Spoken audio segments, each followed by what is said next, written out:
The world we know has changed drastically. While we try and chart new courses for humanity, some traditions must remain. Valued, held dear, preserved for our own race and for all of humankind. On our 10th season, Dayao gives thanks to the culture bearers and their protégés, they who carry their traditions into the new world. We celebrate Salin Lahi, legacies for a changed world.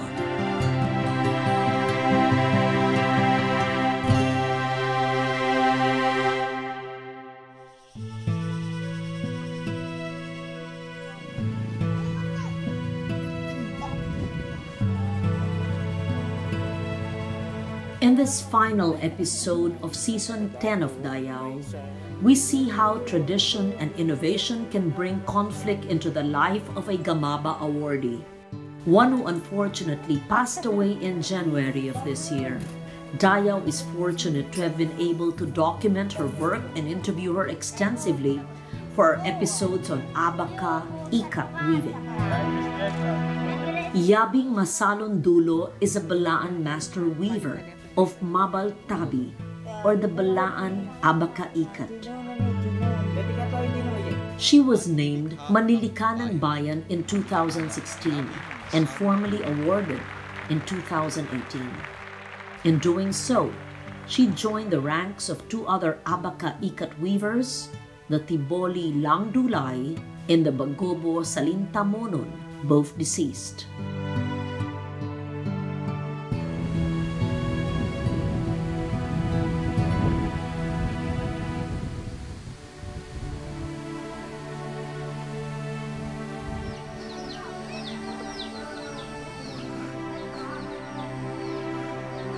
Dayao first met Bayabing in her hometown of Amguo village in Landan, Pulongolok, South Cotabato.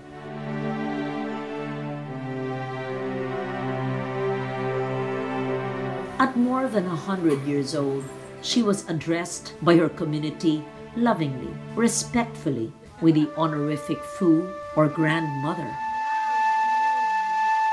To outsiders, the honorific Bai was a politeness accorded her stature. Bayabing, as Dayao came to know and call her, was wary of her presence at first. But eventually, she warmed up to the Dayao crew as they documented the process of weaving Mabal Tabi. Not only the process of weaving, but the community rituals that preceded the gathering and preparation of Abaca threads.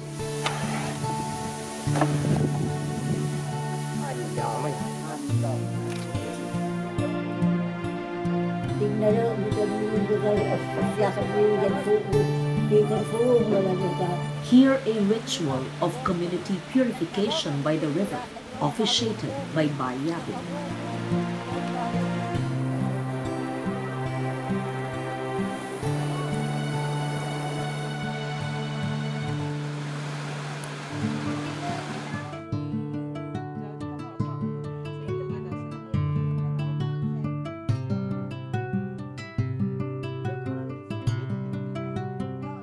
We met members of the family, as well as a young woman she was currently mentoring in the weaving center she had set up.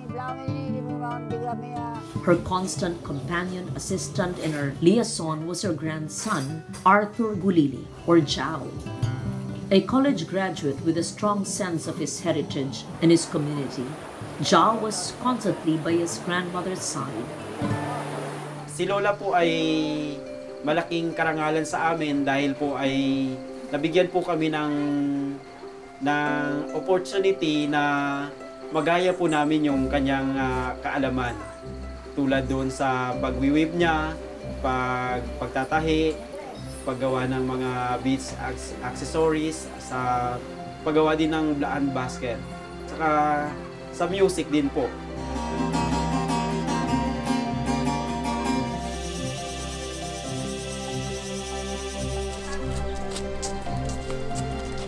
In 2019, for this season of Dayao, the team returned to Pulumulok to visit Bayabing and see how her School of Living Tradition was faring. How many new students did she have? Who were her protégés? There were relatively fewer weavers left. Nung nagsimula na po kami dito, actually marami kami noon eh. Marami kaming estudyante ni Po na gumagawa. And then, syempre masaya kami na habang gumagawa kami kasi parang nag-e-enjoy kami paano namin gawin yung abaka. Syempre sa part ko po, gusto ko rin pong matuto paano gumawa ng tabi. Kasi dito sa ganitong paraan, ma-identify nila kung saan ka galing at kung sino ka. Meron kasing iba na hindi nila kahit blaan ka, hindi nila alam na blaan ka kung hindi mo ipapakita sa kanila na ikaw isang blaan.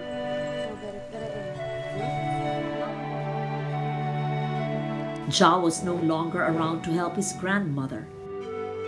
Bayabing, older and more sickly now, was attended to by her 57-year-old daughter, Lamina Gulili. Lamina speaks of her mother as an exacting and strict teacher.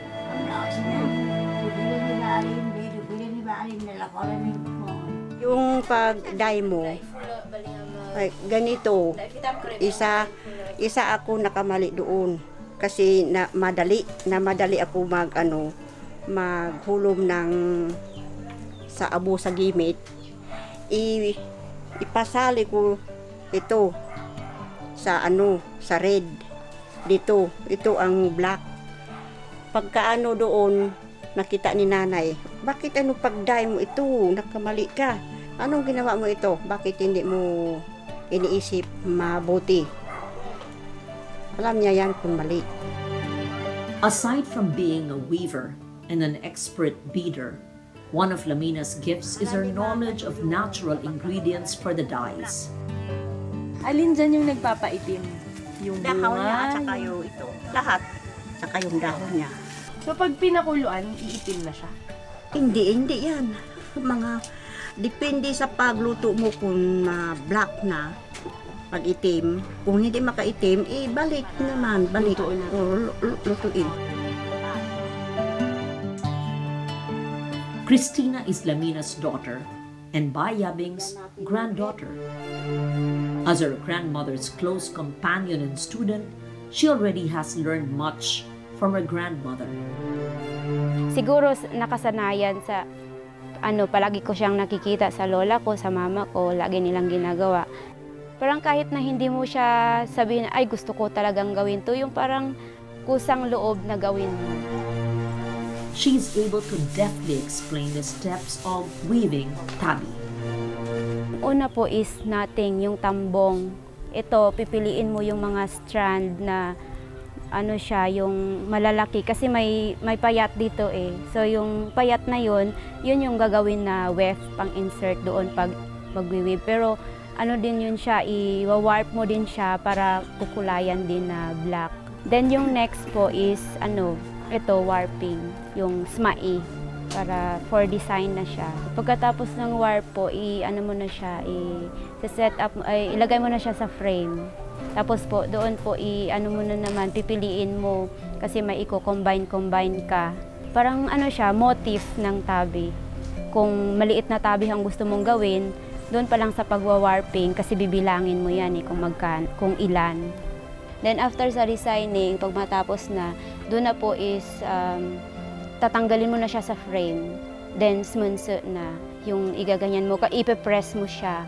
Kasi pag hindi mo yun ipe-press, then i-dye mo diretso, hindi papasok yung itim na kulay. Then after nun, parang lalabhan siya doon sa sapa.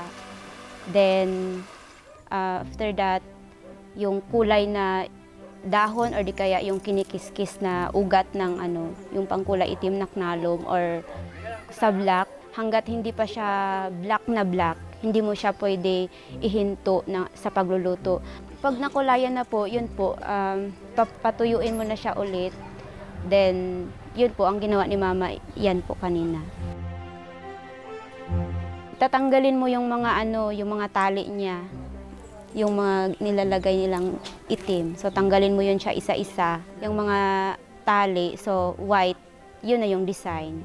Pag yung tabi is tinutabi siya, yung pinakamalaking design ni Lola, it means po lahat po design lang talaga, then yung dire-diretso siya, hindi siya hiwa-hiwalay, wala kang kukulayan na parting red at saka parting yung black and white talaga yung color. Sa tabi fulo, may i-insert ka pa pong mga mga strands na ganito, yung color red, color black, color yellow, and ganito lang po. Pagkatapos nun is yung mga tali-tali na siya para ma-weave yung yung tabi.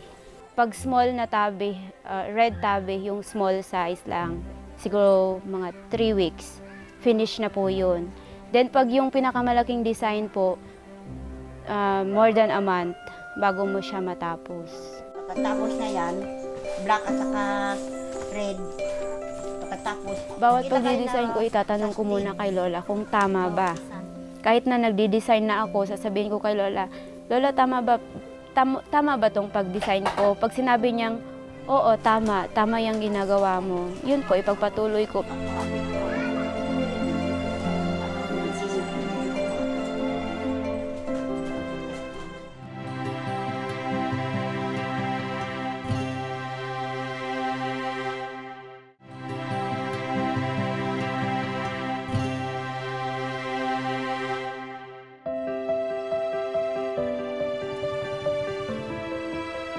When Daya once again visited Bayabing in the middle of 2019, we found that a recent development in her immediate family had left a mark on the feisty matriarch whom we had first met in 2018. It was a family conflict that involved her brother Jao, the grandson who had been at Bayabing's side constantly during our first trip. Halos po hindi niya ako makilala. Sabi niya gano'n, ikaw pala yan. Sabi niya, thanks God, nakabalik ka na. Sabi niya kasi si Jao, iniwanan niya ako, ayaw na niya sa akin. Sabi niya ngayon, andito ka na, may tutulong na sa akin sa mga ginagawa. Sa mga ginagawa niya, may mag-a-assist na daw sa kanya. In this conflict, their mother Lamina and Christina had taken the side of the matriarch, Bayabing. Kaya nga, palagi yan si nanay sa akin. Bakit yung anak mo, ganun ang pag may alam siya, pinabayaan na ako, na may alam na sila.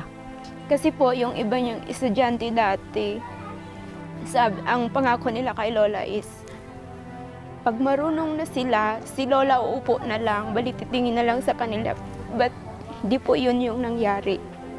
Iniwan po nila si Lola.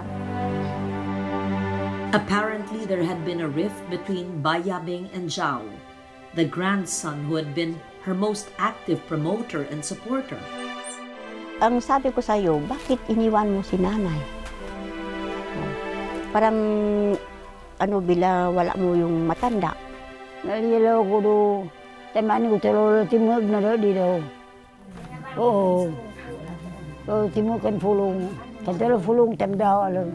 Tamdaw to di ko sa alo sa lok ko. Ye manay daw man jaw. Ye sugut ko di dalo. Man ko. Amda ko di tula taon gurun. Latoon ko taraw gumda. Taraw gumda lagaro ko. Ye man ko. Para po sa akin, nasasaktan ako sa ginawa nila kay Lola. Parang palagi niyang iniisip na sayang daw yung spend time niya na turuan sila, then iniwan lang siya. This led to Jao's establishment of his own weaving center, taking with him some of the weavers whom Bayabing had trained. But when Dayao spoke to Jao, the young man revealed his own dreams to make products that were more competitive and marketable, using management techniques and organizational skills that could widen the opportunities for weavers. Having studied the weaving of tabi, he now wants to expand the traditional craft into a sustainable cottage industry while promoting his own culture. Noong 2012 talaga, 11, doon talaga na doon nag-umpisa yung pagiging cultural worker ko na bakit ito yung Tiboli talaga. Pag sasabihin mo Tiboli, alam agad ng lahat ng tao eh. Pag sabihan mo naman, pag tinatanong nila yung Blaan, ano yun? Saan ba yun? Zhao's exposure to cultural planning conferences, trade fairs, expositions, and market opportunities made him see the possibilities for his community's development. So based sa mga experience namin, mas demand sa market. Like sa Luzon, hindi nila gusto i-wear yung namin, yung tabi namin since rough siya, tsaka itchy. Yun, parang demand sa market. At saka ang purpose dun is masustain yung project, mapasa pa sa karamihan yung skills namin. Since yung weaving natin is hindi siya limited, anyone is welcome. Tapos ma-provide yung ma-augment yung needs ng mga weavers natin. Kasi the more wala kaming income, walang magwi-weave. So sa part ko as cultural worker, talaga mawawala yung weaving kapag wala tayong weaver. Pag wala tayong income, wala silang kita doon sa ni-weave nila, mamamatay yung kasi wala nang gustong mag-weave. But yung talaga namin is masustain, ma-pass on sa iba yung natin at mabuhay talaga, yung hindi siya mamamatay.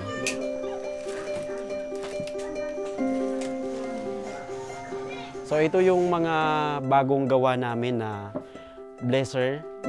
So actually hindi naman talaga siya traditional kasi noon blouse talaga close. So since nag-engage tayo sa market, so nagkaroon tayo ng mga ganitong mga idea. So gumagawa din kami. So ang tawag namin dito is blazer talaga kasi modern na siya.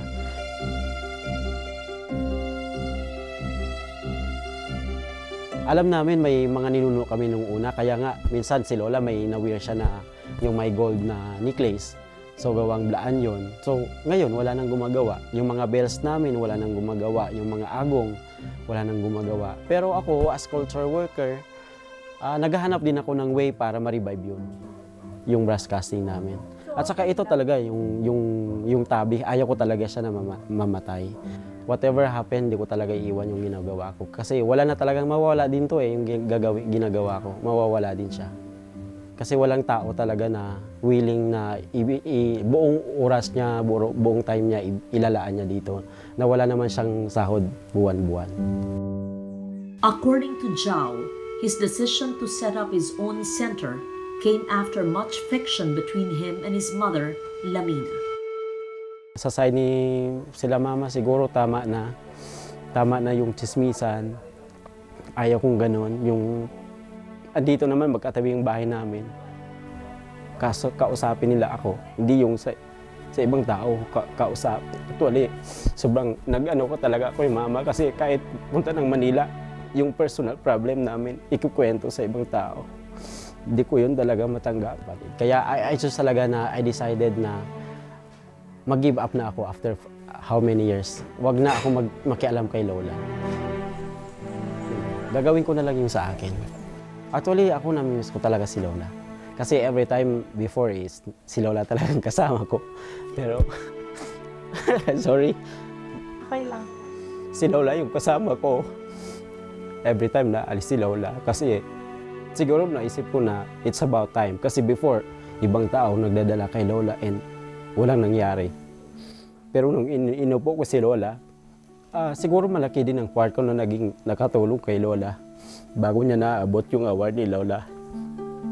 Kasi kung wala kami before, hindi lahat ng apo ni Lola is into weaving. Siguro kami lang, yung sister ko na si Christina, pero hindi talaga. Ngayon lang din siya nakafocus, pero ako talaga how many years? For almost 10 years na naging dito sa weaving. Yung tanong mo na magkaayos, wala naman dapat ayusin. Kasi we're family naman dapat talaga na pero kung hindi man sila support sa work ko, actually itong work ko nga pinaglaban ko to kasi tulong ito sa amin malaking tulong din sa amin. hindi ko naman gusto habang buhay. Dapat talaga maging ayos lahat. Ye manam di kadon sen. Amda ko dugo sigila mabu kana fuom. Tola kaya kun ku sige magin di kanon kun. Di tola kaya kun. Nilo naman ni salok tagawanam ye manam. Yo naman salok tagani. Ifile gagagin di kanon. Lahaw wala digo. Bodo jo lahaw digo.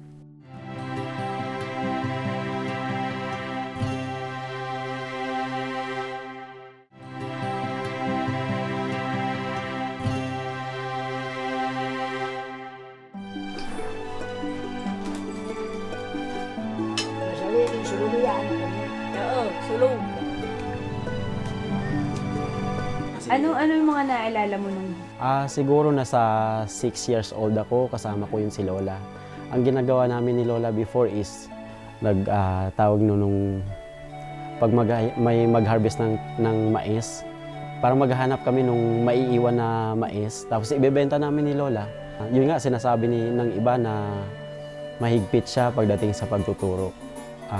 Pero sa amin, part na yun ng part na din yun nung sarili niya sa pagtuturo. Since parang teacher ka rin na magagalit ka sa estudyante mo nung ilang beses mo sa tinuruan tapos hindi niya nakukuha. Ganon si Lola.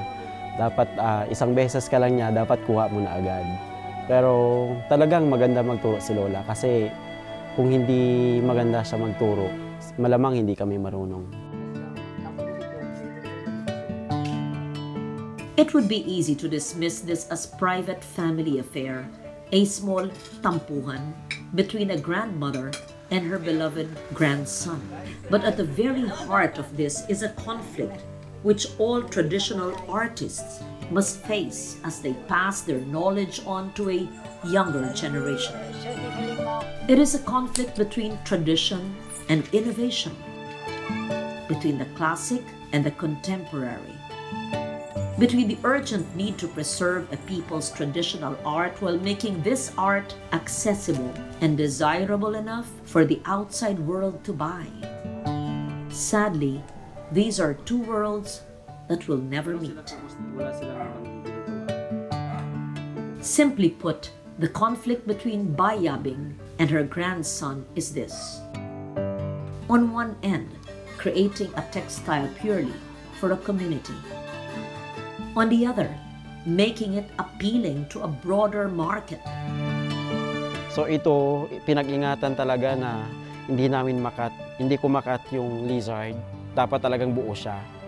Any part dyan, buo dapat siya. So ito, sagrado talaga siya. Nakita na ba yan ni Lola? Hindi pa eh. Kahit si Lola, hindi pa siya nakagawa ng ganito. Gusto mo pakita kay Lola? Pwede naman. Sama ka namin. Bakit naman? Sige po. Zhao dreams for his community's survival and recognition. Bayabing's is a simpler dream. Kaya ko di dahil sa sigari dalo. Pero lusot. Kung kadinilad to, lusot. Kung hindi kami ito, lusot. Hindi ito. Small. Lusot imana, lusot.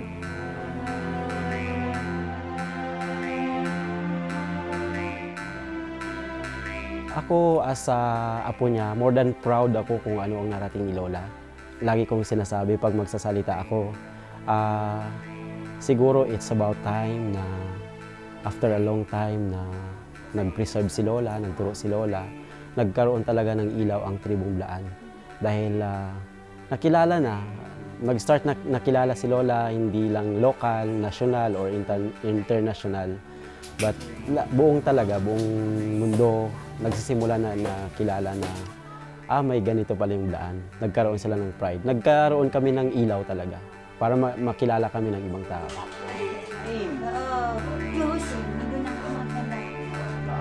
Maraming salamat talaga sa opportunity na naabutan namin sila. Dahil kung hindi namin sila naabutan, siguro hindi kami marunong mag-weave. Parang gano'n. Then, salamat sa talaga sa skills kasi kami yung mga next generation na magpapatuloy nung nung kaalaman nila.